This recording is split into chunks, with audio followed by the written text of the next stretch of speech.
નમસ્કાર દર્શક મિત્રો, સત્યના શિખર ન્યૂઝમાં આપનું હાર્દિક સ્વાગત છે. હું છું મેઘા અગ્રાવત અને જોઈએ આજના સમાચાર વિગતવાર. આણંદ જિલ્લાના અંકલાવ તાલુકામાં આવેલા ઉમેટા બ્રિજ પરથી આજે વહેલી સવારે અંદાજે 4 વાગ્યે એક યુવકે મહીસાગર નદીમાં ઝંપલાવી આત્મહત્યાનો પ્રયાસ કર્યો હતો. સ્થાનિક માછીમારોએ સમયસર બહાદુરી અને માનવતા દાખવી નદીમાં કૂદી યુવકનો જીવ તો બહાર કાઢી તેને બચાવ્યો હતો.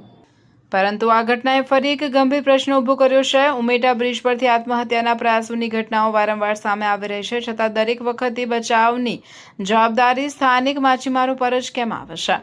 શું અંકલાવ તાલુકામાં તાત્કાલિક પાણીમાં બચાવ કામગીરી માટે પૂરતી ફાયર બ્રિગેડ અથવા રેસ્ક્યુ વ્યવસ્થા ઉપલબ્ધ નથી? જો ઉમેટા બ્રિજ આત્મહત્યાના પ્રયાસો માટે સંવેદનશીલ સ્થળ બની રહ્યું હોય તો અહીં કાયમી ધોરણે પોલીસ પેટ્રોલિંગ, સુરક્ષા જાળી, CCTV camera, emergency helpline board અને ઝડપી વોટર રેસ્ક્યુ માટે ફાયર બ્રિગેડની સુવિધા કેમ ન ગોઠવવામાં આવે?